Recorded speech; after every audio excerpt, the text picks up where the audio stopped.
आजच्या या व्याख्यानमालेच्या दुसऱ्या दिवसामध्ये भारत शिक्षण संस्थेचे श्री छत्रपती शिवाजी महाविद्यालय उमरगा आमच्या महाविद्यालयातर्फे आमच्या भारत शिक्षण संस्थेचे सन्माननीय उपाध्यक्ष अश्लेषजी भैया मोरे यांच्या वाढदिवसानिमित्त आयोजित सामाजिक प्रबोधन सप्ताहाच्या निमित्तानं जे व्याख्यान आपण 4, 5 आणि 6 या 3 दिवसामध्ये आयोजित केलेलं आहे, या व्याख्यानासाठी दुसरं पुष्प गुंफण्यासाठी आज आपल्यासोबत सन्माननीय विवेक चौताडेकर सर लातूरवरून उपस्थित आहेत. मी सर्वप्रथम सरांचं आमच्या महाविद्यालयातर्फे हार्दिक स्वागत करतो. अगदी कमी वेळामध्ये आमच्या महाविद्यालयातील हिंदी विभागाचे प्राध्यापकांनी सरांना संपर्क केला आणि जरी शेजारच्या जिल्ह्यामधील सर असले तरी परंतु त्यांचं शेड्यूल इतक्या म्हणजे तारखांच्या बाबतींमध्ये एकदम टाईट असल्यामुळं तरी परंतु मित्रत्वाच्या नात्याने सरांनी आपल्याला आजचा ह्या दिवशी व्याख्यानासाठी वेळ दिला. त्याच्यामुळं सरांचं खूप खूप मी आभार मानतो. सुरुवातीलाच सर, आमची भारत शिक्षण संस्था ही 1941 साली स्थापन झालेली आहे आणि आजचे जे विद्यमान अध्यक्ष आहेत सध्याचे ते सन्माननीय अमोलजी भैया मोरे आणि त्यांचे धाकटे बंधू सन्माननीय अश्लेषजी भैया मोरे यांचा 6 मार्च दिवशी वाढदिवस असतो.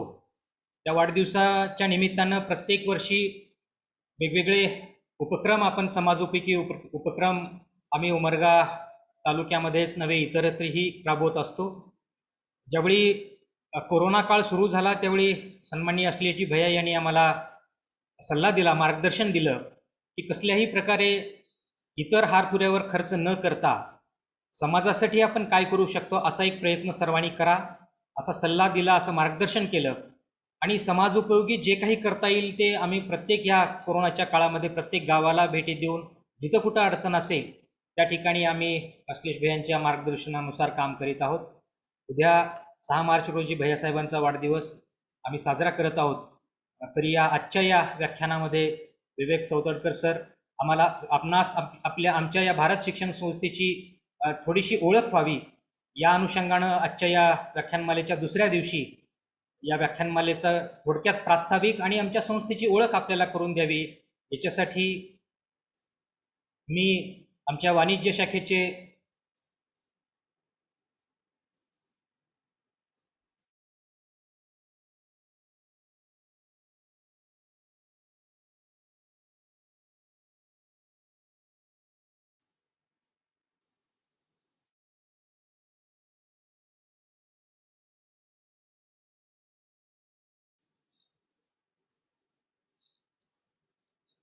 अस्वले सर उपस्थित नसल्या कारणाने मी आजच्या या कार्यक्रमाला उपस्थित अगदी कालच्यापासून सन्माननीय प्राचार्य डॉक्टर घनश्याम जाधव साहेब हे आमच्यासोबत आहेत, आम्हाला वेळोवेळी मार्गदर्शन करतात. या अनुषंगानं जे पाहुणे आहेत त्यांना आपल्या संस्थेबद्दलची थोडक्यात माहिती व्हावी, आपल्या संस्थेचा इतिहास आणि महाविद्यालयाचा त्यांना परिचय व्हावा याच्यासाठी आपल्या महाविद्यालयाचे प्राचार्य डॉक्टर घनश्याम जाधव सर यांना मी विनंती करतो की आजच्या या व्याख्यानाचं प्रास्ताविक आणि आपल्या संस्थेची ओळख सन्माननीय पाहुण्यांना करून द्यावी.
अनम्यूट झालं का तो?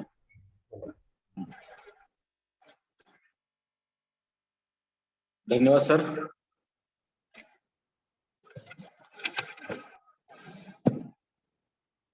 सन्माननीय आशिष भैया मोरे, उपाध्यक्ष भारत शिक्षण संस्था उमरगा यांच्या वाढदिवसानिमित्त श्री छत्रपती शिवाजी महाविद्यालय उमरगा द्वारा आयोजित सामाजिक प्रबोधन सप्ताह ऑनलाईन व्याख्यानमाला. हे व्याख्यानमाला दिनांक 4 मार्च ते 6 मार्च या दरम्यान पार पडत आहे. या व्याख्यानमालेसाठी उपस्थित आमच्या भारत शिक्षण संस्थेचे अध्यक्ष सन्माननीय अमोल भैया मोरे, ज्यांच्या वाढदिवसानिमित्त आपण हे व्याख्यानमाला साजरी करत आहोत, ते सन्माननीय आशिष भैया मोरे, उपाध्यक्ष भारत शिक्षण संस्था उमरगा.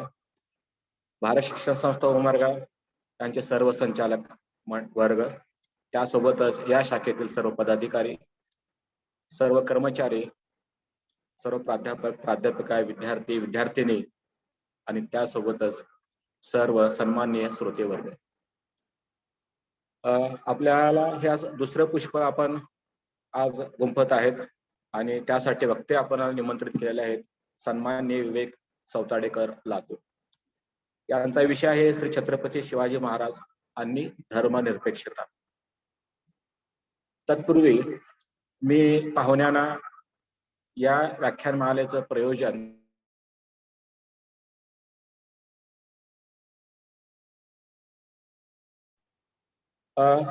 सौताडे सरजी, अर्थातच आता आमचे जे सूत्रसंचालक थोरे सर आहेत व प्राचार्य श्री छत्रपती शिवाजी महाविद्यालय यांनी आपल्यास थोडंसं प्रयोजनाबद्दल माहिती दिलेलीच आहे की कोविड-19 सुरू झाल्यापासून, म्हणजे ही महामारी सुरू झाल्यापासून इतर वाढदिवसाच्या निमित्ताने इतर खर्च करण्यापेक्षा बौद्धिक व्याख्यानमाला आयोजित करावा असा संदेश सन्माननीय आशिष भैया मोरे यांनी दिलेला होता. आणि त्या अनुषंगानं आम्ही गेल्या वर्षी आणि या वर्षी, आता हे दुसरं वर्ष साजरं होत आहे, व्याख्यानमाला आम्ही आयोजित केलेली आहे. तर ह्या व्याख्यानमालासाठी काल ज्या आपल्यासाठी व्याख्यात्या उपलब्ध होत्या सन्माननीय ॲडव्होकेट वर्षा देशपांडे ताई, आज आपलं व्याख्यान होत आहे. आणि उद्या जे आहे तिसरं पुष्प सन्माननीय श्रीपाल सबनीस हे उद्या गुंफणार आहेत. त्यांचा विषय असणार आहे सामाजिक प्रबोधन आणि महाराष्ट्राचे भविष्य. समाज प्रबोधन करण्यासाठी वेगवेगळे विषय जे आहेत समाजापुढे, जे आता आव्हान म्हणून उघड टाकलेले आहेत, जे ज्वलंत आहेत, त्याच्याविषयी ही आम्ही व्याख्यानमाला आयोजित करतो. ही याचं नावच असं आहे की बौद्धिक व्याख्यानमाला, आणि ज्याच्यामुळं सामाजिक प्रबोधन व्हायला पाहिजे. आता समाजामध्ये प्राध्यापक आले, सर्व कर्मचारी, विद्यार्थी, हा सगळा समाजाचा गट आहे आणि त्या घटकांचं सामाजिक प्रबोधन व्हावं या हेतूने ही व्याख्यानमाला आम्ही आयोजित करत आहोत. ही व्याख्यानमाला आयोजित करण्यासोबतच मी आपल्या पुढं आमच्या शिक्षण संस्थेची थोडक्यात माहिती ठेवू इच्छितो. सर, आमची शिक्षण संस्था ही भारत शिक्षण संस्था उमरगा आहे. उमरगा येथे स्थापित झालेली आहे, पण ही 1941 साली स्थापन केलेली आहे. तात्यारावजी मोरे तथा आबा हे तळमूळचे रहिवासी यांनी निजाम राजवटीमध्ये ही संस्था स्थापन केलेली आहे. त्यावेळेस PH पटवर्धन असतील, गोविंदभाई सराफ असतील, यांच्या संपर्कामध्ये आमचे आबा म्हणजे तात्यारावजी मोरे आले. ते खरं तर व्यवसायाने वकील होते, परंतु इथले जे सामाजिक परिस्थिती फार हलाखीची होते. शैक्षणिकच्या बाबतीत जर विचार केला तर अगदी नगण्यच होतं. आणि यावेळेस या स्वातंत्र्य सेनाच्या संपर्कात येऊन याने जे शिक्षणासाठी काम करत होते तर त्यांच्याकडून प्रेरणा घेऊन 1941 साली भारत शिक्षण संस्था स्थापन करण्यात आली. अर्थात त्यावेळेस ही शिक्षण संस्था चालवणं फार जिकरीच होतं. उर्दूमधून शिक्षण संस्था चालवली जायची, विद्यार्थी मिळायचे नाहीत, तर बोर्डिंग चालवली जायची. घरोघरी जाऊन संस्था चालक आबा आणि त्यांचे सहकारी अन्न गोळा करायचे आणि बोर्डिंगद्वारे ही शिक्षण संस्था त्यांनी चालू ठेवली, हे काम चालू. त्यानंतर आपल्याला हा माहितच आहे की 1947 साली भारत देश स्वतंत्र झाला, परंतु तरीही आपला जो मराठवाडा भाग आहे निजाम राजवटीत राहून गेला. त्यानंतर 1948 साली 17 सप्टेंबर 1948 ला निजाम राजवट संपुष्टात येऊन आपला मराठवाडा सहित हा भारतामध्ये विलीन झाला आणि खरंच स्वातंत्र्याची वारी वाहू लागली. त्यानंतर मात्र आमच्या शिक्षण संस्थेचा विस्तार झाला. आपल्याला कल्पना आहे की मराठवाडा विद्यापीठाची स्थापना 1958 साली झाली. पंडित जवाहरलाल नेहरू त्यावेळेचे तत्कालीन प्रधानमंत्री त्याचा कोनशिला समारंभाला आले. पण आमच्या आबांनी त्यावेळेस दूरगामी विचार करून दुसऱ्याच वर्षी म्हणजे 1959 साली श्री छत्रपती शिवाजी महाविद्यालयाची स्थापना केली, ज्या महाविद्यालयातर्फे आज ही व्याख्यानमाला आम्ही चालवत आहोत. आम्हाला अभिमान वाटतो की अशा जी जुनी परंपरा आम्हाला लाभलेली आहे, ज्याचा इतिहास सोनेरी अक्षराने लिहिला जातो आहे, तर अशा शिक्षण संस्थेच्या अंतर्गत हे आमचं श्री छत्रपती शिवाजी महाविद्यालय हे ताठ मानेने उभं आहे. 1959 सालापासून ते आजपर्यंत जर या महाविद्यालयाची प्रगती पाहिली तर आज जवळजवळ सर 5,500 विद्यार्थी या महाविद्यालयामध्ये शिक्षण घेत आहेत. त्याच्यामध्ये 11वी 12वी आर्ट्स सायन्स कॉमर्स MSc पासून ते MA MSc MCOM इथपर्यंत आणि त्यासोबतच संशोधनाचे सुद्धा कार्य केलं जात आहे. तर अशी ही संस्था याचं जे कर्तृत्व जे आबांनी सुरुवात केलं त्याच्यानंतर त्यांचे थोरले चिरंजीव श्रीधररावजी मोरे तथा अण्णा यांनी सांभाळलं. त्याच्यानंतर शिवाजीरावजी दाजी मोरे जे अध्यक्ष होते त्यांनी या शिक्षण संस्थेची धुरा वाहिली. त्यानंतर आता या शिक्षण संस्थेची धुरा शिवाजीरावजी दाजी मोरे यांचे थोरले चिरंजीव अमोल भैया मोरे यांच्याकडे आलेला आहे. ते ह्या शिक्षण संस्थेचे अध्यक्ष म्हणून काम पाहत आहेत. अगदी तरुण तडफदार आहेत आणि त्यांचं शिक्षण हे आपल्या इथं BE होऊन त्यानंतर MS हे फॉरेन मध्ये झालेलं आहे आणि त्यांच्यामुळे या शिक्षण संस्थेला मोठा हातभार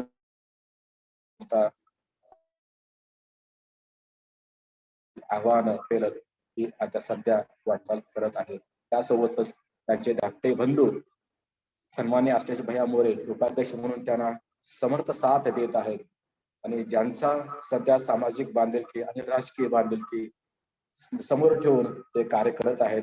तर त्यांच्या ह्या सामाजिक बांधिलकी निमित्तच हे श्री छत्रपती शिवाजी महाविद्यालय हे सामाजिक प्रबोधन सप्ताह आम्ही सादर करत आहोत. त्यासाठी जे थोरे सरांनी मला आपलं नाव सुचवलं, मी थोरे सरांना सांगितलं की बिलकुल त्यांना बोलवा आणि थोरे सरांच्या विनंतीला मान देऊन तुम्ही आलेला आहात. आपला विषय आहे श्री छत्रपती शिवाजी महाराज आणि धर्मनिरपेक्षता.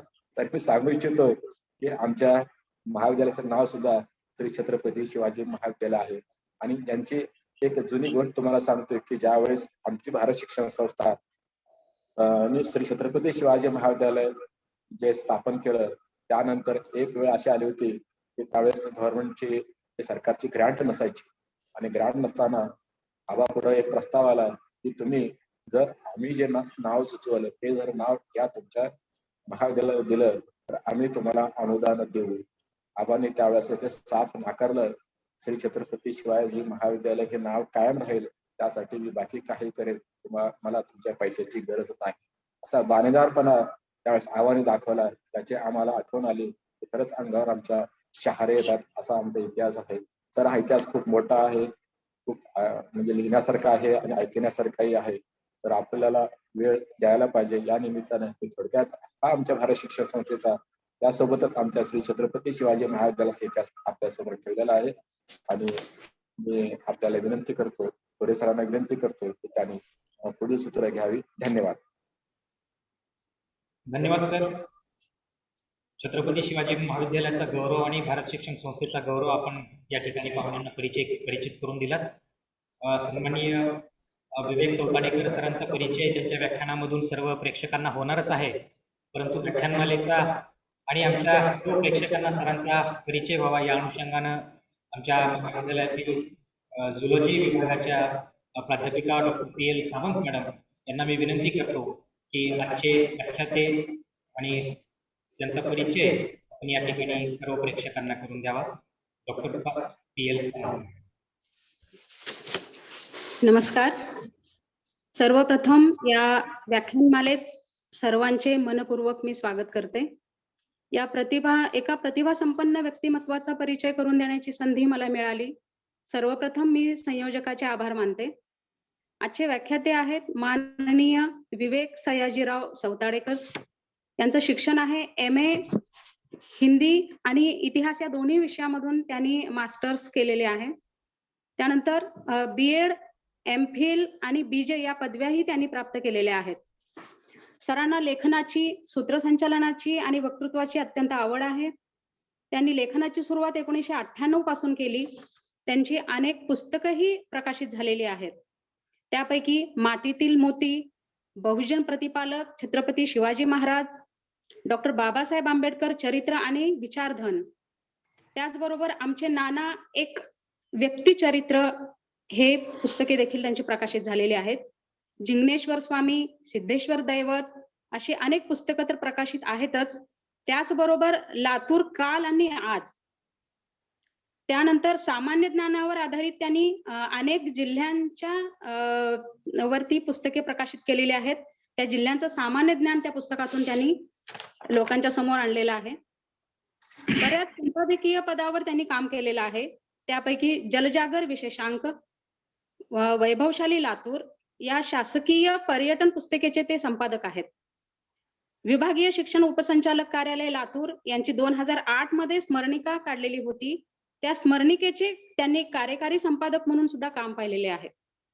विषयनिहाय स्वाध्याय पुस्तिका जिल्हा परिषद लातूर संपादक सदस्य म्हणून त्यांनी काम पाहिलेलं आहे. शिष्यवृत्ती पुस्तिका जिल्हा परिषद लातूर या पुस्तिकेचे संपादक सहाय्यक म्हणून त्यांनी काम पाहिलं होतं. आणि याच कार्याचा लेखाजोखा म्हणून त्यांना अनेक पुरस्काराने सन्मानित करण्यात आले आहे. 2006 मध्ये लक्षवेधी साहित्य हा राज्यस्तरीय पुरस्कार त्यांना मिळाला. 2011 मध्ये दैनिक लोकमत नॉलेज फोरम औरंगाबाद तर्फे नवोदित साहित्य पुरस्काराने त्यांना सन्मानित करण्यात आलेला आहे.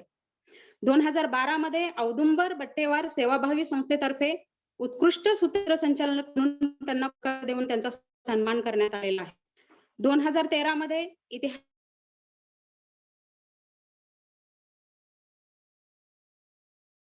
मराठा महासंग्राम संघटनेतर्फे उत्कृष्ट इतिहास लेखक पुरस्काराने त्यांना सन्मानित करण्यात आलेला आहे. त्यांची स्फुट लेखन विविध वृत्तपत्रातनं प्रसिद्ध झालेले आहेत. त्यापैकी दैनिक लोकमत, दैनिक लोकसत्ता, सकाळ, एकमत, पुण्यनगरी अशा अनेक पत्रकातनं त्यांची स्फुटलेखनही प्रसिद्ध झालेली आहेत. नियतकालिकांचे दिवाळी अंक यामध्ये त्रैमासिकातून देखील त्यांचे लेखन प्रसिद्ध झालेले आहेत. त्यांची आतापर्यंत 200हून अधिक व्याख्यानं त्यांनी दिलेले आहेत आणि बऱ्याच लोकांच्याकडनं मी त्यांचं म्हणजे वाहवा आतापर्यंत ऐकलेले आहे. आज प्रत्यक्षात सरांना मी ऐकावं असं माझी खूप इच्छा होती आणि तो दिवस आज उजाडलेला आहे. आणि 1100हून अधिक सूत्रसंचालन सरांनी केलेले आहेत.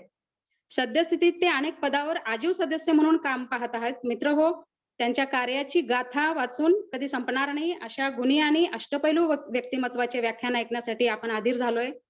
आणि त्यात छत्रपती शिवाजी महाराजांनी धर्मनिरपेक्षता हा विषय जर असेल तर आमच्यासाठी ती पर्वणीच आहे. असा विषय असताना मी जास्त वेळ न घेता हा अल्पसा परिचय येथेच थांबवते. विवेक सरांना विनंती करते की त्यांनी व्याख्यानमालेला सुरुवात करावी. धन्यवाद सर.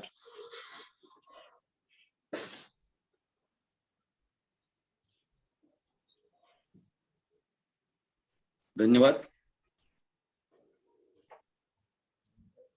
ध्येयाच्या नौकेत बसून प्रयत्नाची वल्ली मारली असता यशाचा सुंदर किनारा दूर राहत नाही. हे स्वातंत्र्यपूर्व काळात अर्थात ज्यावेळी जीवन जगण्याचीही भ्रांत होती त्या काळात 1941 साली उमरग्या सारख्या ग्रामीण भागात भारत शिक्षण संस्थेच्या माध्यमातून शिक्षणाची ज्ञानज्योत पेटवली आणि पुढे 1959 साली छत्रपती शिवाजी महाराजांच्या नावाने महाविद्यालय काढून येथील बहुजनांच्या मुलांना शिक्षणाची दारे खुली करण्यामध्ये ज्या ज्या महान विभूतींनी पुढाकार घेतला त्या सर्व विभूतींना मी सर्वप्रथम वंदन करतो. त्याचबरोबर ज्यांनी ज्यांनी या महाविद्यालयाच्या वास्तू उभारणीसाठी विटा मातीची मदत केली आणि महाराज आज तुम्ही नाहीत परंतु तुमची रयत अद्याप जिवंत आहे हे दाखवून दिलं अशा तत्कालीन सर्व ज्ञानोपासकांना मी मानाचा मुजरा करतो आणि आजच्या कार्यक्रमाच्या मुख्य भागाकडे वळतो. भारत शिक्षण संस्थेचे अत्यंत तरुण उपाध्यक्ष माननीय अश्लेष भैया मोरे यांच्या वाढदिवसानिमित्ताने शिक्षण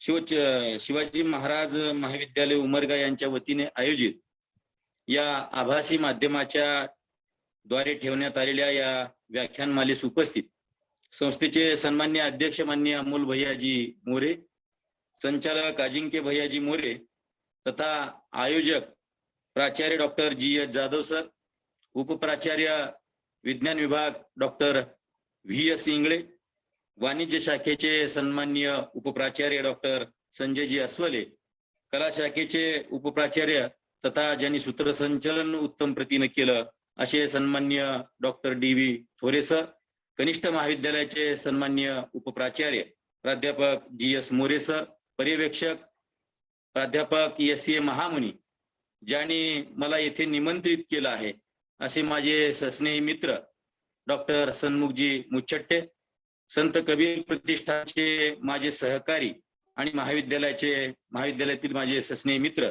प्राध्यापक ज्ञानेश्वर चिटंपल्ले, दुसरे माझे वर्गमित्र प्राध्यापक डॉक्टर इंगोले आणि ज्यांनी माझा परिचय या ठिकाणी सुंदर अशा पद्धतीनं करून दिला अशा प्राध्यापक डॉक्टर सावंत मॅडम, सर्व महाविद्यालयातील सर्व प्राध्यापक वृंद, कर्मचारी वृंद आणि उपस्थित इतिहासप्रेमी सर्व रसिक श्रोते. परवाच 19 फेब्रुवारी ही छत्रपती शिवाजी महाराज यांची 392वी जयंती आपण साजरी केली.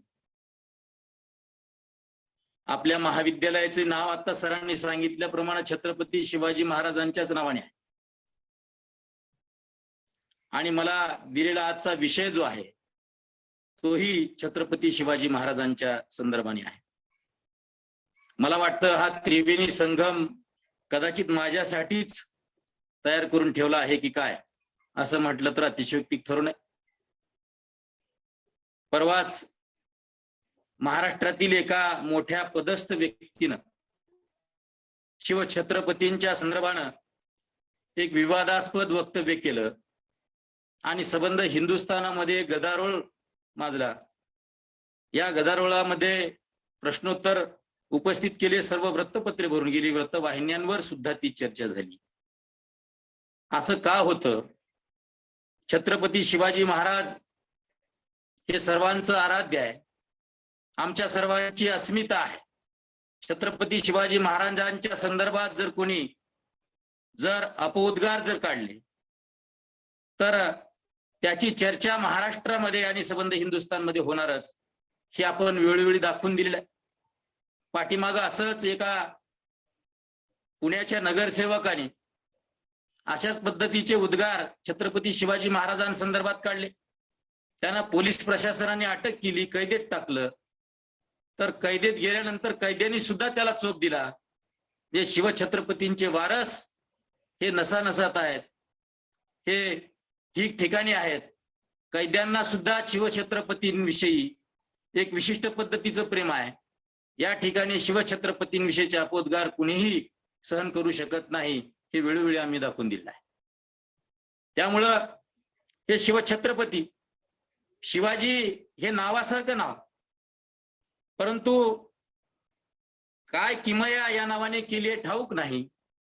392 वर्ष उलटून गेली तरीही या शिवाजी नावामध्ये काय किमया आहे हे नाव उच्चारल्यानंतर सहजच आपल्या मनामध्ये एक स्फूर्ती निर्माण होते, आपल्या मनामध्ये आपल्याला एकमेकाची प्रेरणा निर्माण होते. आणि मला असं वाटतं की शिवाजी हे सर्वसाधारण नाव नसून हे एक रसायन आहे. या रसायनाने खूप अशा पद्धतीची प्रेरणा आपल्या सर्वांना दिलेली आहे. स्वातंत्र्यापूर्वी आणि आधुनिक काळात, जर आधुनिक काळात पाहिलं तर माणिकटाला संघटना असो, अभिनव भारत संघटना असो किंवा गदर पक्ष असो, किंबहुना सर्वच पक्षांचं आराध्य हे छत्रपती शिवाजी महाराज राहिलेलं आहे. म्हणजे छत्रपती शिवाजी महाराज हे आराध्य राहण्याचं कारण काय? मित्र, मला आपल्याला सांगायस आनंद वाटेल की कुठल्याही गोष्टीमध्ये स्फूर्ती निर्माण करायची असेल, कुणीही जर बिभत्सपणानं वागत असेल, स्त्रियांविषयी अपउद्गार काढत असेल, राजकारण्यांच्या हातून जर चुका होत असतील, कुठल्या योजना बदनाम होत असतील, तर आपण शिवछत्रपतींचा आदर्श घ्या असं लोकांना सांगत असतो. शिवछत्रपतींविषयी पोवाडे होतात. शिवछत्रपतींचे चित्रपट आपण पाहतो, कादंबऱ्या आपण पाहतो, कथा वाचतो. आणि हे सगळं सांगत असताना स्वातंत्र्यापूर्वीची एक गोष्ट जर आपण लक्षात घेतली तर महाराष्ट्र सोडून द्या, पण रवींद्रनाथ टागोर आणि अरविंद घोषांनी बंगालमध्ये शिवछत्रपतींच्या नावाने त्या ठिकाणी जनजागृती करण्यासाठी सर्व धर्मांचा, सर्व जातींचा जनसमुदाय त्या ठिकाणी होता. त्यांनी एका वाक्याची सुरुवात, एक कवी म्हणून त्यांनी एक कवन रचलं आणि त्या कवितेच्या ओळी अशा आहेत की मराठीर साथे अजी हे बंगाली एक कंठे बोलो, मराठीर साथे अजी हे बंगाली एक कंठे बोलो, जय तू शिवाजी. मराठीर साथे अजी हे बंगाली एक संगे बोलो, जय तू शिवाजी. संघर्षत्वम एकवदम अशा पद्धतीचं संस्कृतामध्ये एक विधान आहे. जर कुणाला एकत्रित व्हायचं असेल तर तुम्ही शिवछत्रपतींच्या विचाराचा वारसा घेऊन चला, शिवछत्रपतींचा इतिहास वाचा. त्यावेळी अरविंद घोष आणि रवींद्रनाथ टागोरांनी ज्या कवितेच्या ओळी सादर केल्या त्यामुळे बंगाल सर्वत्र एकत्र झाला आणि बंगालच्या मध्ये ही एकत्रितपणाची भावना आणि एक स्फूर्ती निर्माण झाली आणि तरुणांनी सर्वत्र भारतीय स्वातंत्र्याच्या संदर्भाने एक आंदोलन पुकारलं. त्याचं प्रेरणास्थान म्हणजे शिवछत्रपती. सन 1936 ची गोष्ट. विजयरत्न मुजुमदार नावाचे एक व्यक्ती नेताजी सुभाषचंद्र बोस यांच्यासोबत चर्चा करत बसले. नेताजी सुभाषचंद्र बोस यांनी मुजुमदारांना एक प्रश्न केला, लवकरच भारतीय स्वातंत्र्य युद्धामध्ये शिवछत्रपतींच्या नीतीचा आपल्याला अवलंब करावा लागेल. यावर विजयरत्न मुजुमदार उत्तरले की नीतीचा मार्ग की अनितीचा मार्ग. नेताजी रागावले आणि नेताजींनी सांगितलं, ते मला काही ठाऊक नाही, मला फक्त एकच गोष्ट माहिती आहे, ती म्हणजे शिवाजी, शिवाजी आणि फक्त शिवाजी. हे असं का झालं?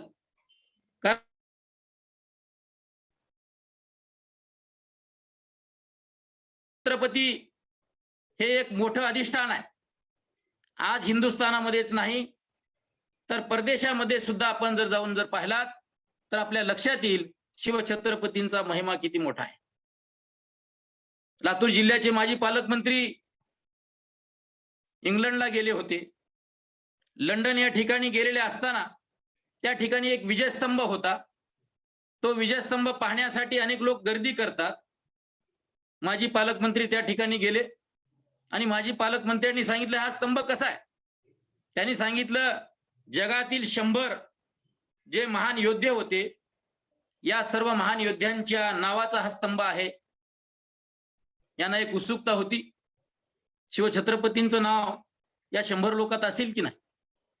एक एक नाव खालून निलंगेकर साहेब चाळत गेले आणि चाळल्यानंतर ज्या वेळेला त्यांना कंटाळा आला, 70-80 नावं होऊन गेली, शिवछत्रपतींचं नाव काही येत नव्हतं.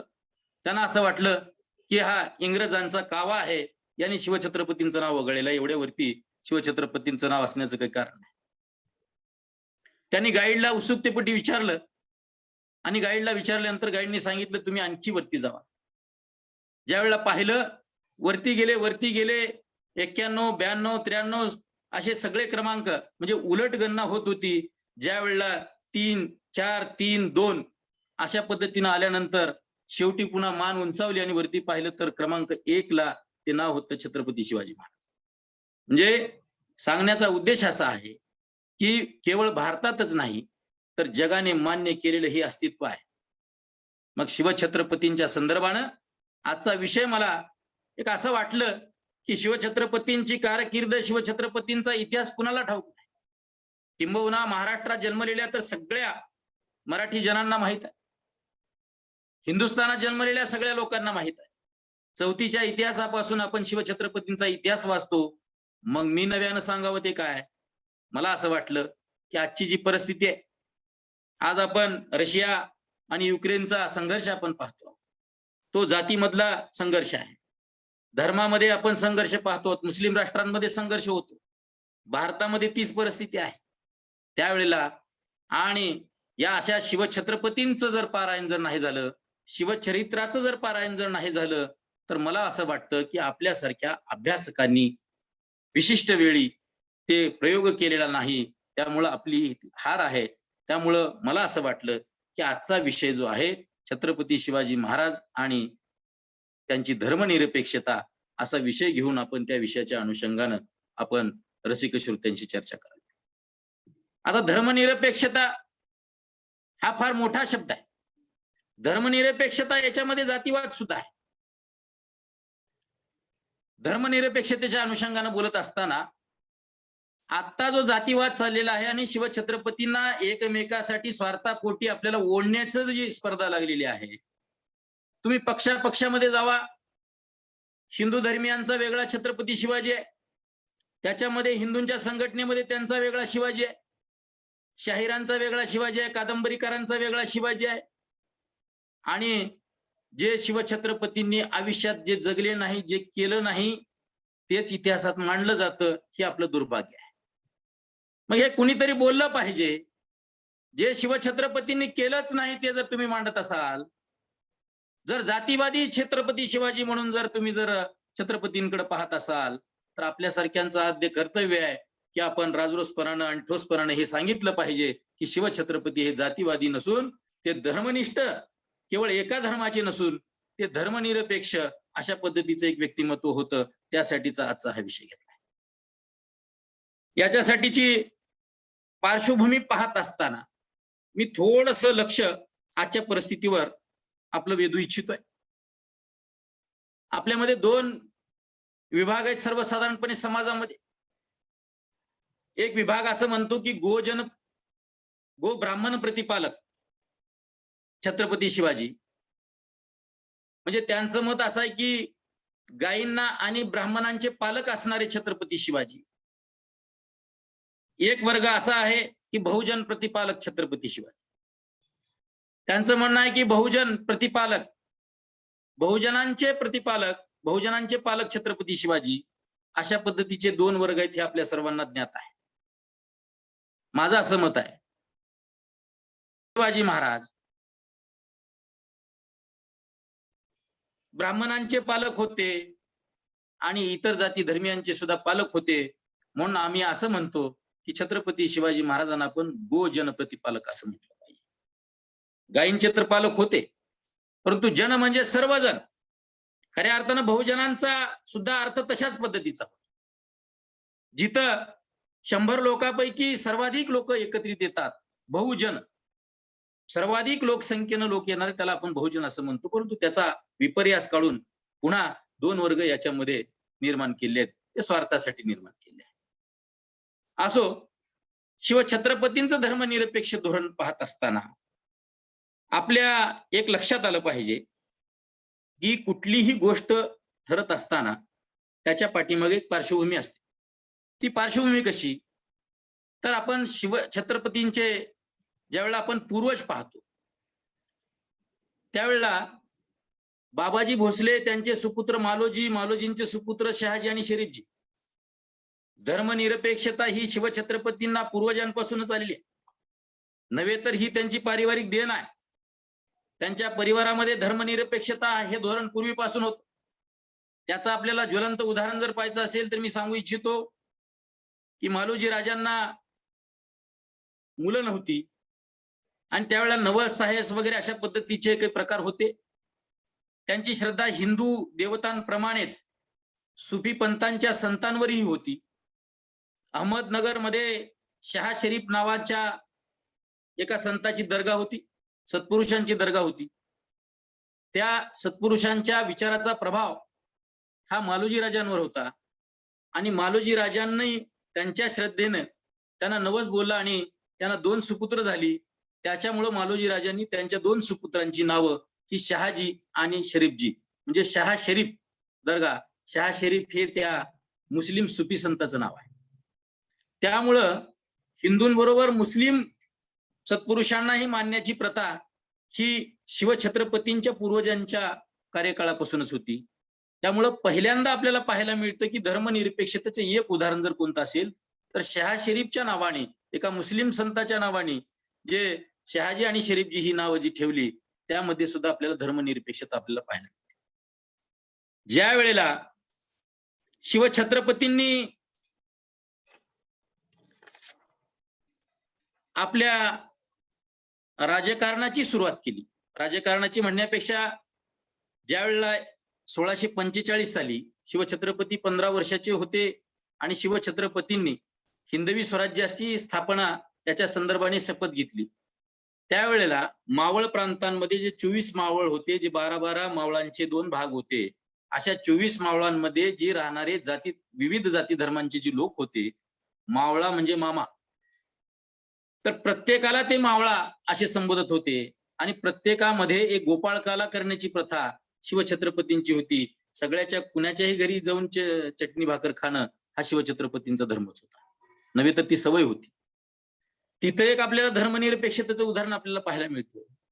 मग ही धर्मनिरपेक्षतेचं उदाहरण देत असताना मला असं म्हणायचं नाही की शिवछत्रपती हे हिंदूंचे नव्हते, त्यांना हिंदूंविषयी श्रद्धा नव्हती, अशातला भाग नाही. शिवछत्रपती जातीने मराठा होते. मराठा लोकांना आपल्या कुळात जन्मल्यामुळं त्यांना अभिमान असणं अत्यंत गरजेचं आहे आणि ते आपण गृहीत धरू शकतो. त्याचबरोबर छत्रपती शिवाजी महाराज हिंदू धर्मात जन्माला आले, त्याच्याबद्दल संबंध हिंदुस्थानातील हिंदूंनाही त्याविषयी अस्मिता आणि अभिमान वाटणं साहजिक आहे, त्याचाही विषयी माझं काही दुमत नाही.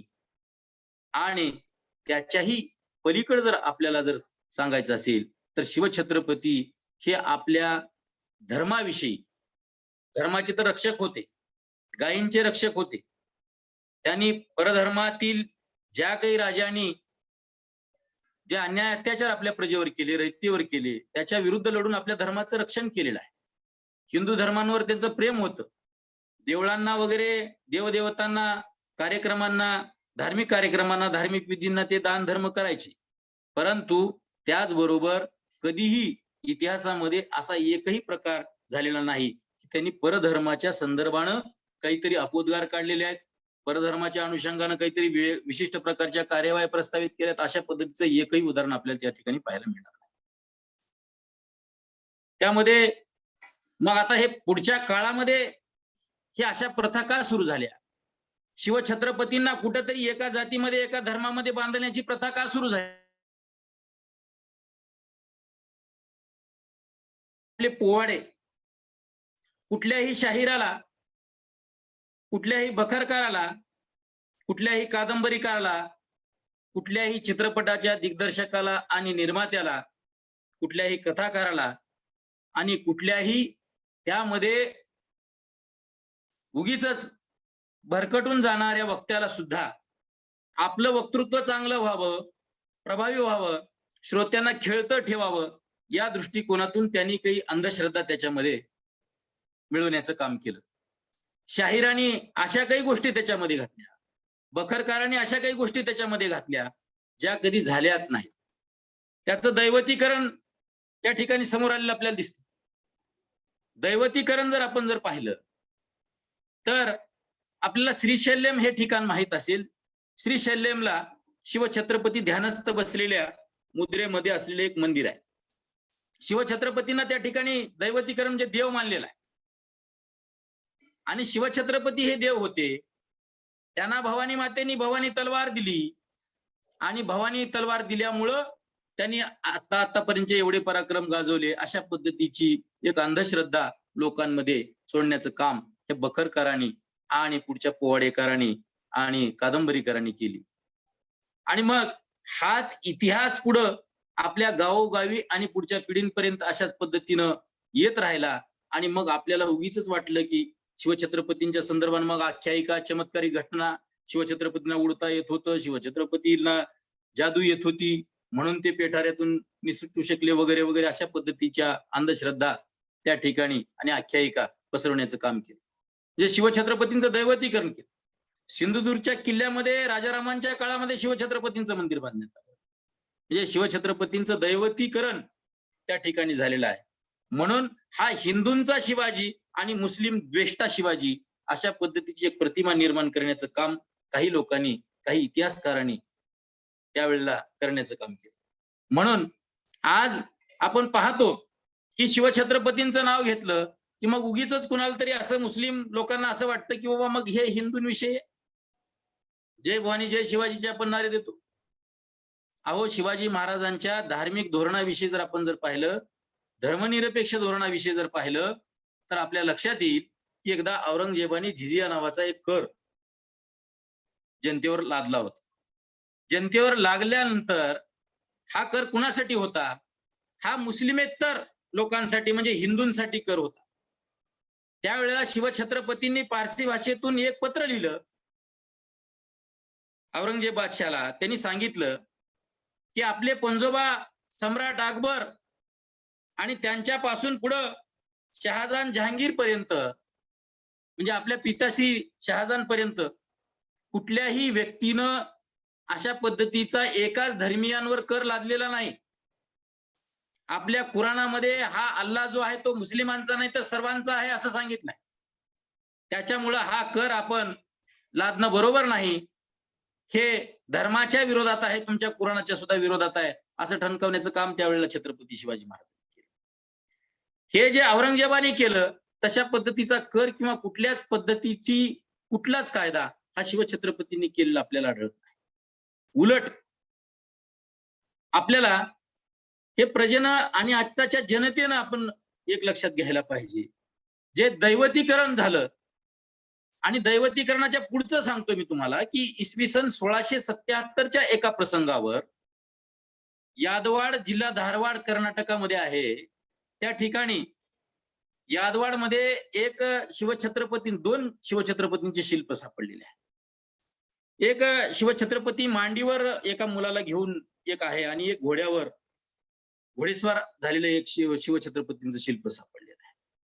परंतु ते दैवतीकरणाचं प्रतीक म्हणून नाही, एक विरगळीचं प्रतीक म्हणून आहे. विरगळ म्हणजे काय? इतिहासामध्ये जी ऐतिहासिक साधनं असतात त्यामध्ये एक विरगळ नावाचं साधन असतं. विरगळ म्हणजे एका गावामध्ये जर समजा एखादा वीर पुरुष जर शहीद जर झाला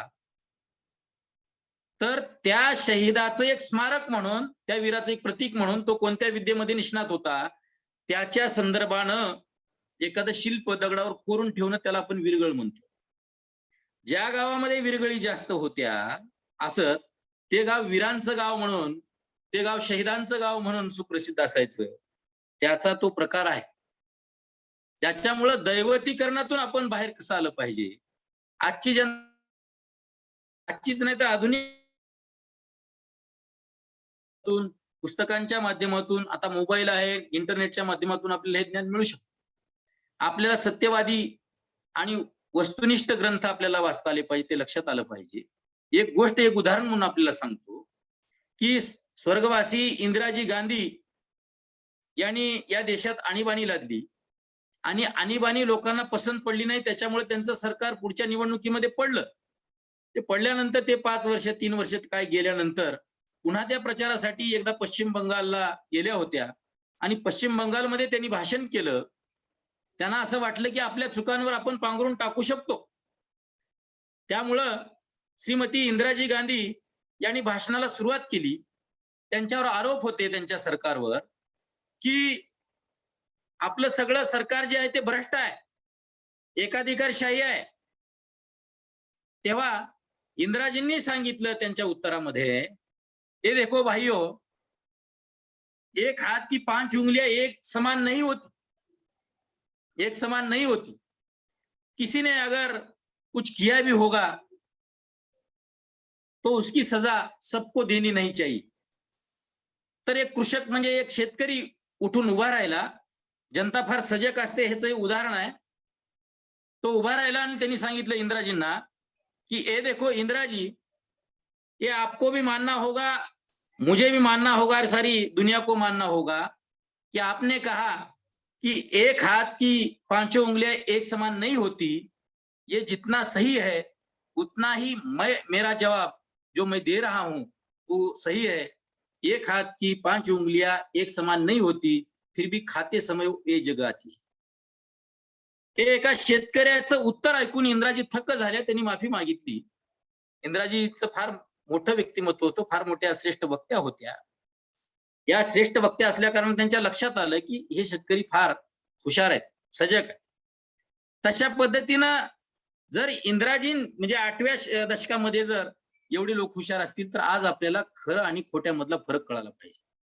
शिवछत्रपतींना एका धर्मामध्ये, एका जातीमध्ये बांधत असताना, शिवछत्रपतींना त्यांचा अपमान तर होत नाही ना, त्यांच्या विचाराचा आपण अपमान तर करत नाही होत ना, हे आपल्या लक्षात आलं पाहिजे.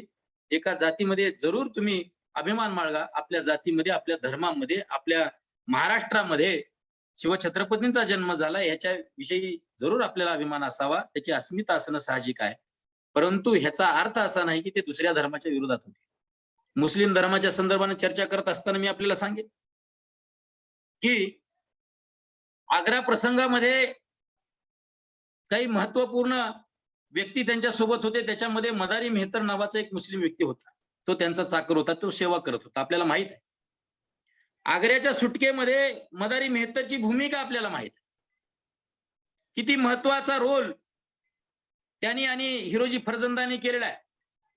शिवछत्रपती ज्या वेळेला निघून गेले पेठाळ्यामध्ये, त्यावेळेला हिरोजी फर्जंद शिवछत्रपती झालेत आणि चाकर म्हणून हा मदारी मेहतर राहिलेला आहे. त्यांना दोघांनाही माहित आहे आपण सापडल्यानंतर आपली खैरी नाही, आपल्याला मृत्यूदंडच आहे. हे माहित असताना सुद्धा त्या ठिकाणी हिरोजी फर्जंदांच्या सोबत हे मदारी मेहतर थांबलेला आहे. मदारी मेहतर आयुष्यभर शिवछत्रपतींचा चाकर म्हणून राहिलेला आहे आणि त्याचा परिपाक म्हणून, त्याचं एक प्रेमाचं फलित म्हणून शिवछत्रपतींनी ज्यावेळेला त्यांचा राज्याभिषेक झाला त्यावेळेला त्यांच्या अंगरक्षकापैकी एक महत्वाचं स्थान हे मदारी मेहतरला दिलेलं आहे. मदारी मेहतरनी एक इच्छा व्यक्त केली आहे. मदारी मेहतरला शिवछत्रपतींनी विचारलं, राज्याभिषेकाच्या आदल्या दिवशी सगळ्या ज्यांनी आजपर्यंत कस्ता खाल्लेल्या आहेत त्या सगळ्या सरदारांना बोलवून, सगळ्या चाकरांना, सगळ्या सहकाऱ्यांना बोलवून शिवछत्रपतींनी विचारलं होतं की तुम्हाला काय पाहिजे, मी तुम्हाला देणार आहे. मदारी मेहतरनी सांगितलं की राज्याभिषेकाच्या वेळेला तुमच्या पायाजवळ मला जागा पाहिजे, मला दुसरं तिसरं काही नाही पाहिजे. हा सांगणारा मदारी मेहतर हा मुस्लिम व्यक्ती होता, हे आपल्या लक्षात आलं पाहिजे. मग शिवछत्रपती धर्मद्वेष्टी कसे असणार आहे? दुसरी गोष्ट जर आपल्याला पाहिजे असेल तर शिवछत्रपतींचे खाजगी सचिव म्हणून मौलाना हैदर अली हे मुस्लिम होते. खाजगी सचिव ज्यांना आपण खाजगी गोष्टी सांगतो, या खाजगी सचिवाचं पद भूषविणारा मौलाना हैदर अली हा मुस्लिम होता. तुम्हाला आणखी एक महत्वाची गोष्ट आपल्याला माहित आहे, ज्या वेळेला आपल्याला समुद्रामध्ये आरमार उभं करायचं होतं, शिवछत्रपतींकडे आपण आरमाराचा संस्थापक म्हणून आपण पाहतो. नौसेनेचे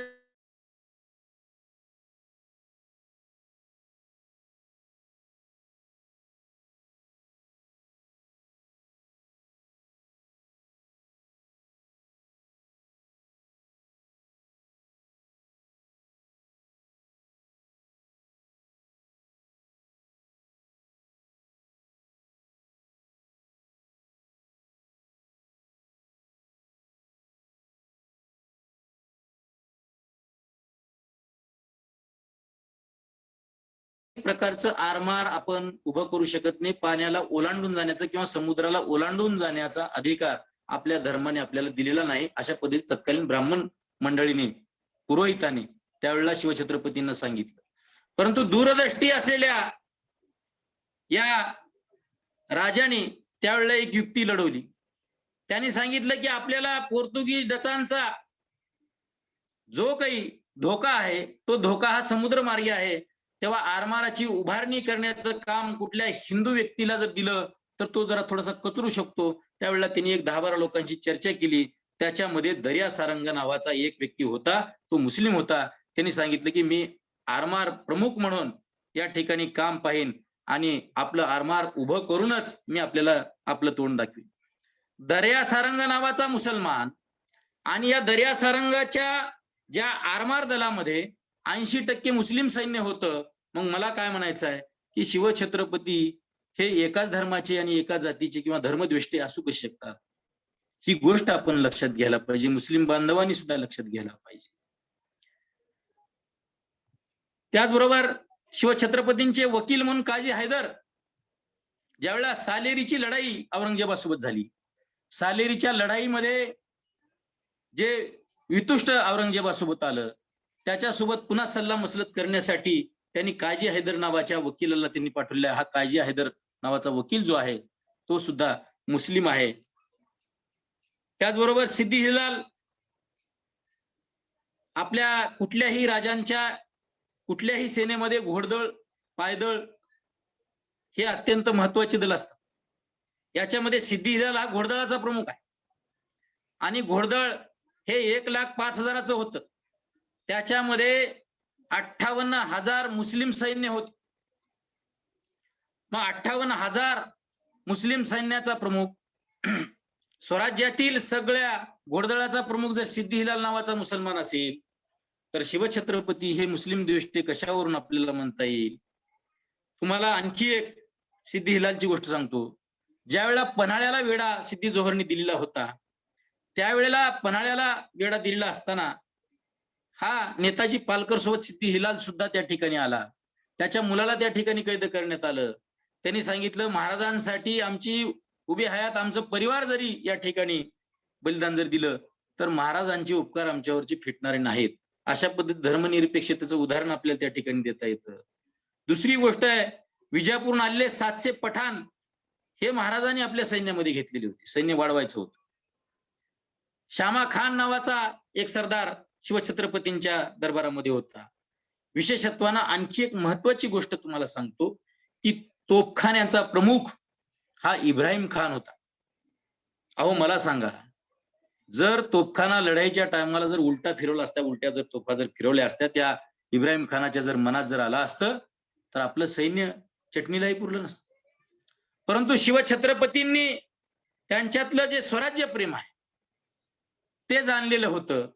त्याच्यामुळं शिवछत्रपतींनी कसल्याही प्रकारचा जातीभेद आणि धर्मभेद न करता त्याच्या क्वालिटीवर, त्यांच्या क्षमतेवर, त्यांच्या पराक्रमावर आधारित इब्राहिम खान या व्यक्तीला, या सरदाराला तोफखान्याचं प्रमुख केलं होतं. लष्कराचा प्रमुख सुद्धा मुसलमान होता. तुम्हाला लष्कर प्रमुखाचं उदाहरण, लष्कर प्रमुखाचं महत्व जर आपल्याला पाहायचं असेल तर जनरल मुशर्रफकडे पहा.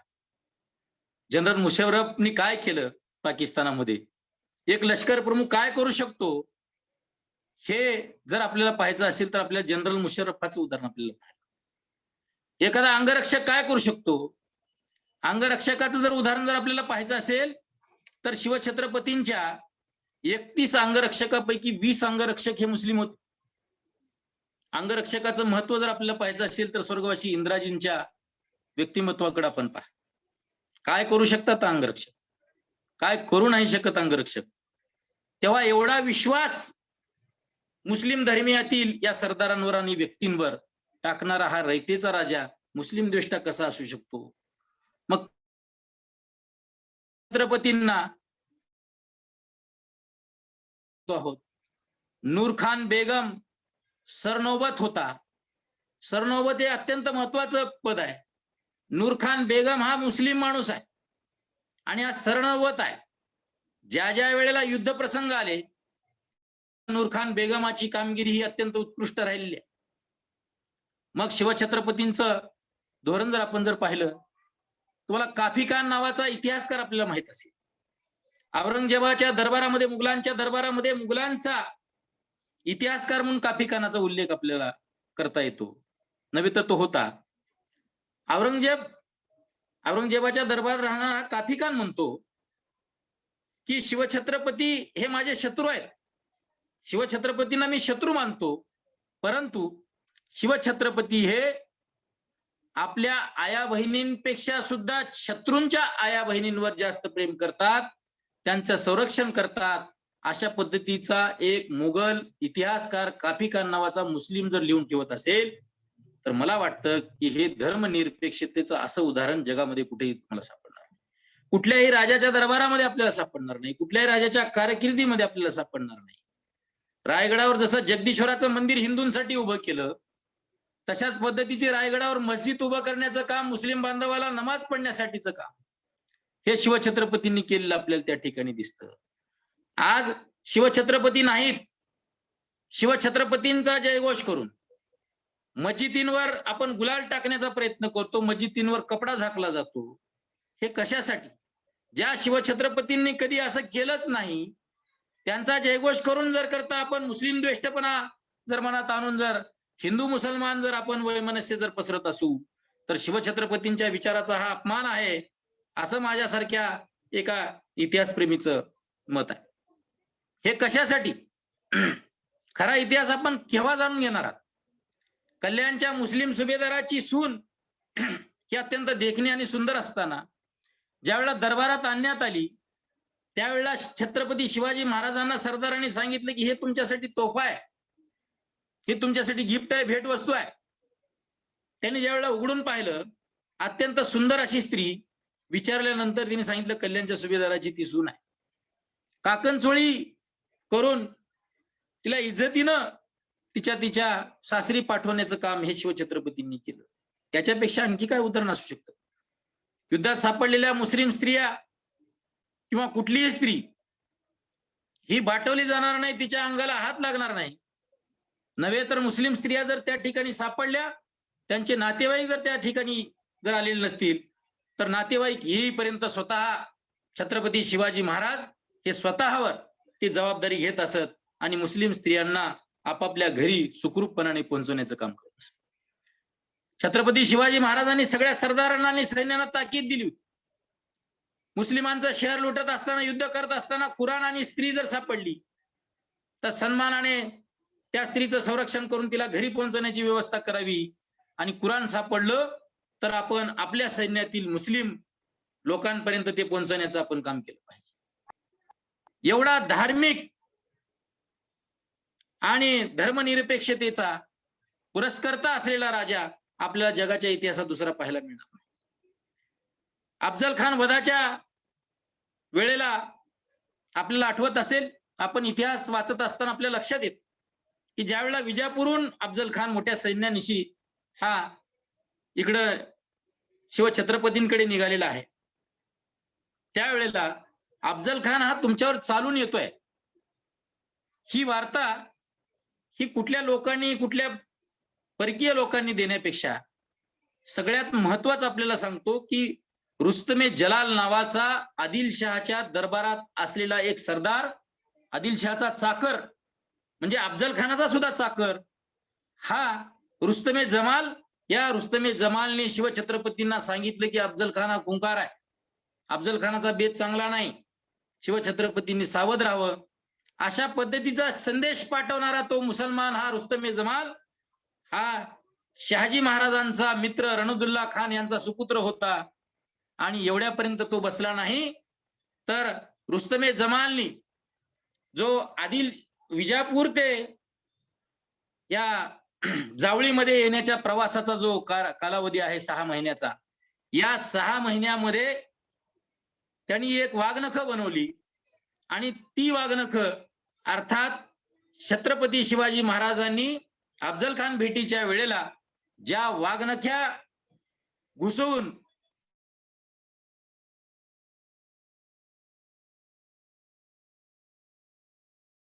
केलेला आहे, ही गोष्ट आपल्याला लक्षात ठेवावी. जर करता मुस्लिम द्वेष्टे असते तर रुस्तमे जमाल किंवा रणदुल्ला खान साहेब हे शिवछत्रपतींच्या बाजूने असण्याचं कारण नाही किंवा त्यांना वाघनख तयार करून देण्याचं काही कारण नाही. मग ज्या वेळेला अशा घटना इतिहासामध्ये असताना शिवछत्रपतींच्या संदर्भाने एका जाती आणि एका धर्मामध्ये बांधणं हे आपल्याला शोभा देत नाही.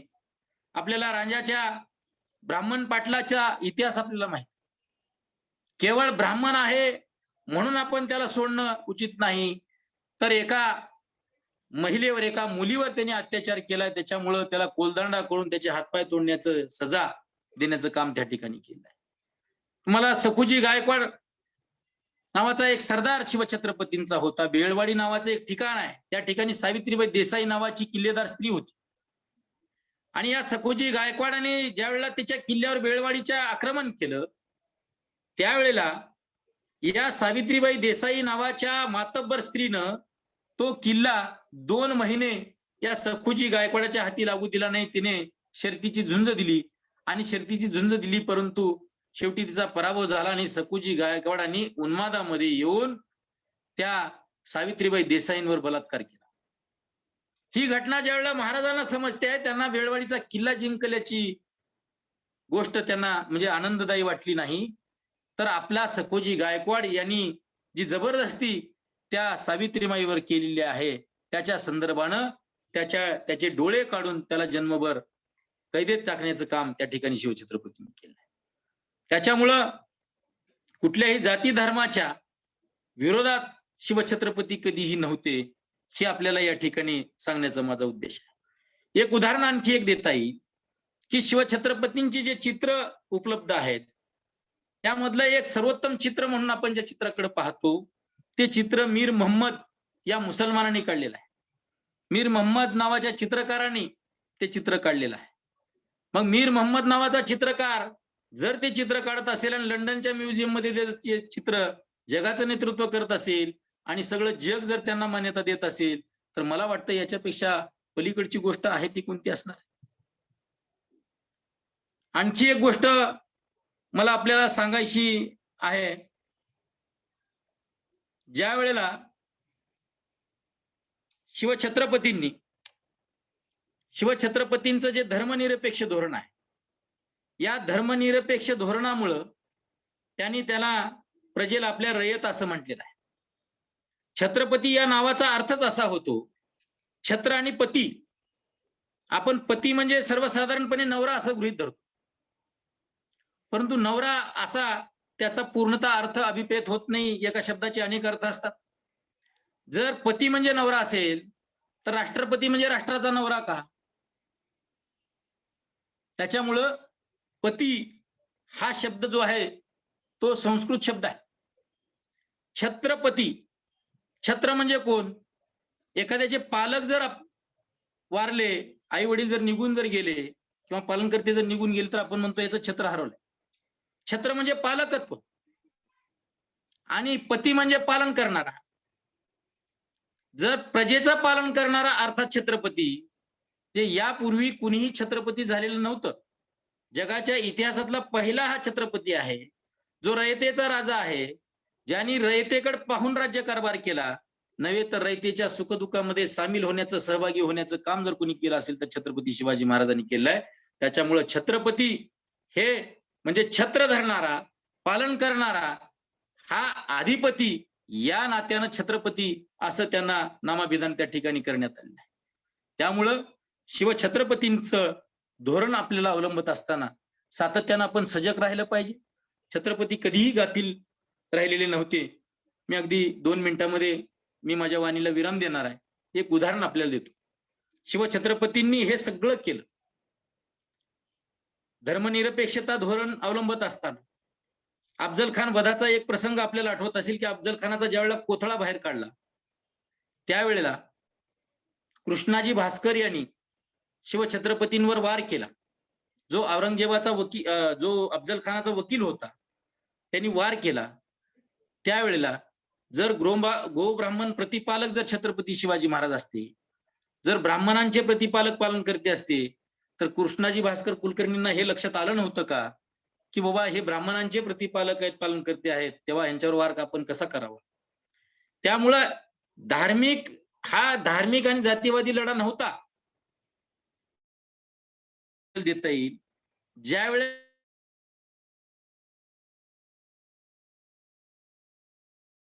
आपण पाहतो, परंतु संकल्पक म्हणून आपण राजे शहाजी आणि जिजाऊंकडे आपण पाहतो. जिजाऊंना ज्या वेळेला कळाली ही वार्ता, अफजल खानाचा कोथळा बाहेर काढलेला आहे आणि अफजल खानाचं धड म्हणजे मुंडकं एका तबेल्यामध्ये घेऊन, तबकामध्ये घेऊन ज्या वेळेला जिजाऊंच्या समोर नेण्यात आलं आणि त्यांनी पाहिलं की हे अफजल खानाचं मुंडकं या ठिकाणी आणलंय, त्यावेळेला जिजाऊंनी सांगितलं, आज्ञा दिली, आदेश दिला की आता आपलं शत्रू गेला, आपलं शत्रुत्व संपलं. त्याच्यामुळं त्यांनी आदेश दिला की प्रतापगडाच्या पायथ्याशी या अफजल खानाची त्यांच्या पद्धतीनं, त्यांच्या धर्माच्या पद्धतीनं त्याची काय ती अंत्यविधी करा आणि त्याची समाधी बांधा. ही समाधी ह्याच्यासाठी आहे. आज त्या समाधीविषयी संघर्ष सुरू आहे. हे समाधी म्हणजे ते शौर्याचं प्रतीक आहे. शिवछत्रपतीने ह्याचा कोतळा बाहेर काढलेला, तो अफगाणी मुसलमान होता, बाहेरचा मुसलमान होता, त्याच्याविषयी प्रेम बाळगण्याचं काही कारण नाही, परंतु त्याची समाधी हे शिवछत्रपतींच्या पराक्रमाचं ते प्रतीक आहे. त्याच्यामुळं त्याची समाधी त्या ठिकाणी आणि त्याच्या दिवाबत्तीची सोय करा अशा पद्धतीचं जिजाऊंनी सांगितलं. मला वाटतं धर्मनिरपेक्षतेचं यापेक्षा सुंदर आणखी काय उदाहरण असणार आहे. त्यामुळे धर्मनिरपेक्षतेच्या अनुषंगाने जर छत्रपती शिवाजी महाराजांकडे जर आपण जर पाहिलं आणि छत्रपती शिवाजी महाराजांचा खरा इतिहास जर आपण जर समोर जर आणला, नव्हे तर नव्या पिढीनं जर समजून घेतला, मी एवढ्यापर्यंत पुन्हा एकदा सांगतो शिवछत्रपती कोणत्या जाती जन्माला आले त्यांनी अभिमान बाळगावा, कोणत्या धर्मात जन्माला आले त्यांनी निश्चित अभिमान बाळगावा, ते साहजिक आहे. महाराष्ट्राच्या मातीत जन्माला आले महाराष्ट्रीयांना अभिमान बाळगायला हरकत नाही. हिंदुस्थानामध्ये हिंदू धर्मियात ते जन्माला आले त्याच्याविषयी अभिमान बाळगायला हरकत नाही, त्यांनी ते काम केलेलं आहे आणि कुणालाही अभिमान बाळगणं साहजिक आहे. परंतु शिवछत्रपती या धर्मात, या जातीत आणि या भूमीत जन्माला आले याचा अर्थ दुसऱ्या धर्मियांचे द्वेष्टे होते, अशा पद्धतीचा मतितार्थ कुणी काढू नये, अशा पद्धतीच्या विचाराचा प्रसार आपण करू नये. शिवछत्रपतींसारखं आपण सजग राहावं. कोरोनाची परिस्थिती पाठीमागं आली, आपल्याला वाटलं की जगातलं हे पहिलं लॉकडाऊन आपण पाहिलं, परंतु पहिलं लॉकडाऊन जर कोण पाहिलं असेल तर शिवछत्रपतींनी पाहिलेलं आहे. आणि शिवछत्रपतींच्या जर इतिहास जर आपण जर व्यवस्थित जर वाचला तर आपण पहिली लॉट आल्यानंतर दुसरी लॉट येत नाही. किंबहुना त्या लॉकडाऊन मध्ये आपण बाहेर पडण्याचा प्रयत्न, आपले कोणी मित्र आलेत का, कोण रस्त्यावर आले का हे पाहण्याचा आपण पाप करतो, किंवा शासनाच्या नियमाचं पालन करत नाही. शिवछत्रपतींचं उदाहरण मी तुम्हाला ह्या कोरोनाच्या संदर्भाने देतो की शिवछत्रपतींच्या कार्यकाळामध्ये कोरोना पहिल्यांदा आला तो अफजल खानाच्या रूपाने आला आणि अफजल खानाचा कोथळा काढला. आणि अफजल खानाचा कोथळा, एवढ्या मोठ्या आदिलशाही सरदाराचा कोथळा काढल्यानंतर त्यांना माहित होतं की आणखी पुढचं संकट येणार. आपल्यासारखं नाही, कोरोना आता गेलाय आता पुन्हा येणार नाही, चला कसंही राहिलं तर काय हरकत नाही. आपल्यामध्ये तशा पद्धतीचं आपण केलं. मग आपल्याला पुन्हा बुरशी नावाचा तो रोग आला, म्हणजे दुसरी लाट कोरोनाची आली. त्यांनाही माहित होतं की शिवछत्रपतींना दुसरी लाट येणार आहे. दुसरी लाट फार मोठ्या ताकदीनं आली. ती लाट म्हणजे कोणती? सिद्धी जोहर. पन्हाळ्याला वेढा दिला. 6 महिने छत्रपती शिवाजी महाराज हे पन्हाळ्यामध्ये अडकून होते. मला वाटतं ते खऱ्या अर्थानं जगातलं पहिलं लॉकडाऊन होतं. शिवछत्रपतींनी उतावीळपणा करून काय करते बघूया म्हणून सिद्धी जोहरच्या समोर ते आलेले नाहीत. शिताफीनं ते त्या ठिकाणी निघालेले आहेत. म्हणजे कोरोनाची दुसरी बुरशीच्या स्वरूपाची लाट जी असेल तर सिद्धी जोहरची आहे. तिसरी लाट सुद्धा येणार आहे हे शिवछत्रपतींना माहित होतं. आपल्यामध्ये जसं डेल्टा प्लस नावाची तिसरी लाट कोरोनाची आली, तशाच पद्धतीनं शिवछत्रपतींच्या कार्यकाळामध्ये शहास्ता खान नावाची तिसरी लाट त्या ठिकाणी डेल्टा प्लसच्या रूपाने आली. आणि या तिन्ही लाटेचा सामना हे शिवछत्रपतींनी सजगतेनं केलं. कधीही ते आरामदायी बसले नाहीत, कधीही ते गाफील राहिले नाहीत, कधीही ते अविचारानं वागले नाहीत, कधीही कुठल्याही जाती धर्माच्या लोकांशी अविचारानं आणि द्वेष्ट भावनेने वागलेले नाहीत. अशा पद्धतीचा धर्मनिरपेक्ष राजा म्हणून शिवछत्रपतींकडे आपल्याला पाहावं लागेल. आणि या शिवछत्रपतींचा इतिहास आपण जगाला धर्मनिरपेक्ष छत्रपती शिवाजी अशाच पद्धतीने आपण मांडावा, अशी माझी या ठिकाणी विनंती असणार आहे. या ठिकाणी आपण गेल्या 45 मिनिटापासून, मला वाटतं मी 35 मिनिटापासून बोलतो आहे. आपण माझे संवाद या ठिकाणी ऐकत आहात. अत्यंत व्यवस्थितपणानं, कसल्याही प्रकारची तांत्रिक अडचण न येता आपण माझे संवाद या ठिकाणी ऐकलेला आहे. भारत शिक्षण संस्था द्वारा संचलित छत्रपती शिवाजी महाराज महाविद्यालयाच्या वतीनं आयोजित या व्याख्यानमालेचं दुसरं पुष्प गुंफण्यासाठी छत्रपती शिवाजी महाराज आणि त्यांचं धर्म किंवा धर्मनिरपेक्षता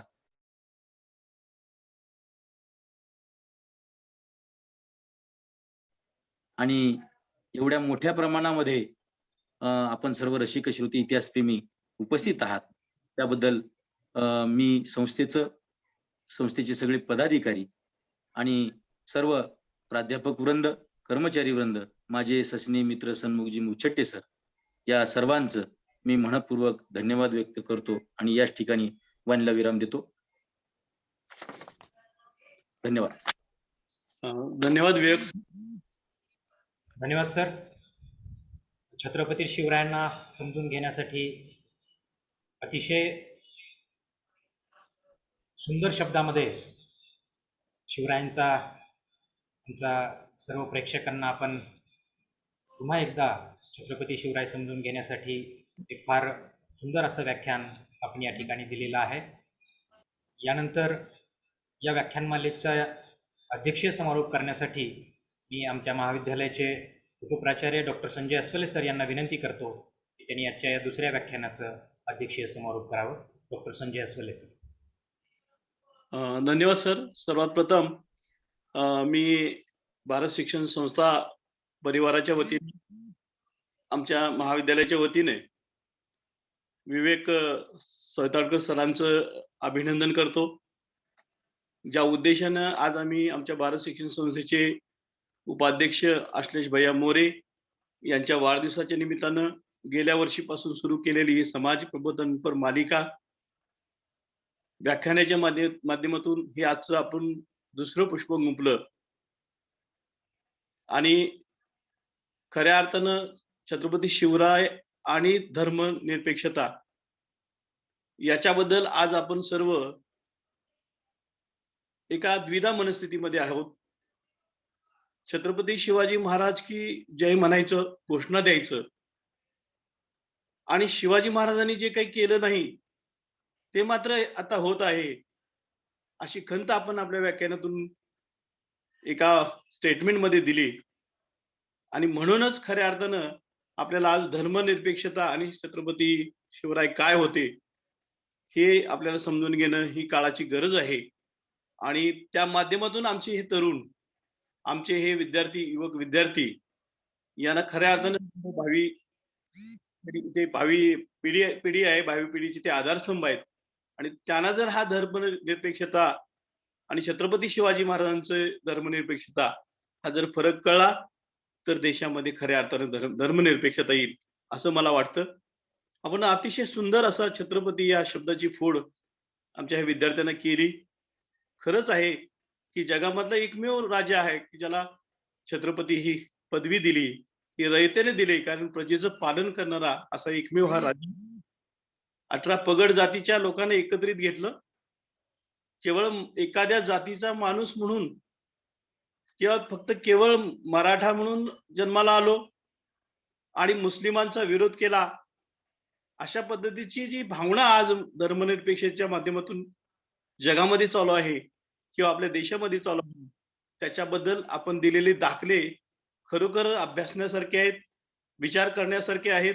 त्याच्यावर आपण विचार मंथन करून त्याची जे जागर जो आहे तो या युवकामध्ये झाला पाहिजे असं मला वाटतं. आणि खऱ्या अर्थाने ही आजची व्याख्यानमाला, आजचं दुसरं पुष्प हे संस्मरणीय आहे. विवेक सरांचं मी पुन्हा एकदा अभिनंदन करतो, कारण धर्मनिरपेक्षता म्हणत असताना अनेक उदाहरणं तुम्ही दिली. त्याच्यामध्ये जो आग्र्याची सुटका असताना मदारी मेहतर सारखा एखादा मुस्लिम युवक अगदी स्वतःला मृत्यूच्या छायेत जाणार आहे असं माहित असताना सुद्धा तो पुढे झालेला होता. हिरोजी फर्दुजी बद्दल याचं दिलेलं उदाहरण. मग ते काय मुस्लिम धर्म द्वेष्टे होते का असाही प्रश्न आपण या ठिकाणी उपस्थित केला. आणि छत्रपती शिवाजी महाराजांच्या खाजगी सचिवाची जबाबदारी मौलाना हैदर सारख्या मुस्लिमाकडे आपण दिली. समुद्राचं जर ज्यावेळेला आरमार होतं, ज्याला जे राजांनी, छत्रपती शिवाजी राजे हे नौदलाचे संस्थापक मानले जातात आणि त्याचा संस्थापक सुद्धा किंवा त्याचा प्रमुख जो आहे तो सुद्धा एका मुस्लिम युवकाच्या खांद्यावर त्याची जबाबदारी दिली. पायदळामध्ये जर बघितलं 1 लाखापैकी 58,000 मुस्लिम सैनिक होते याचा उल्लेख आपण या ठिकाणी केला. आणि खऱ्या अर्थानं शिवाजी महाराजांचा हा जो दृष्टिकोन होता केवळ मुस्लिमच असेल नाही, अनेक जे शूरवीर होते वेगवेगळ्या जाती समाजाचे,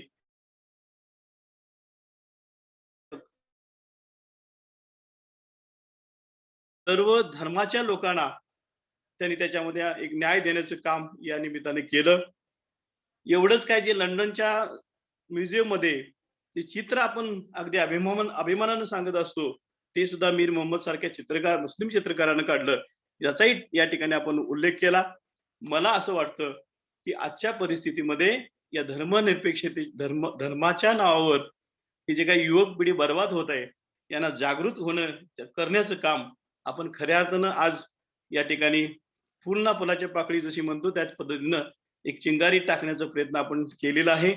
आणि शिवरायांचं कार्य अभ्यासावं आणि त्या कार्यावर आपण पुढे जावं. केवळ घोषणा देऊन दंगेदोपे करून एकमेकांमध्ये द्वेष निर्माण करून आपल्या समाजाची प्रगती होणार नाही, हे आपल्यासारख्या शैक्षणिक क्षेत्रातील तज्ज्ञ आणि विद्वानांनी खऱ्या अर्थानं या व्याख्यानाच्या माध्यमातून, जनजागृतीच्या माध्यमातून करणं ही काळाची गरज आहे. म्हणूनच आमची आजची ही समाज प्रबोधन व्याख्यानमाला आज या ठिकाणी संपन्न झाली.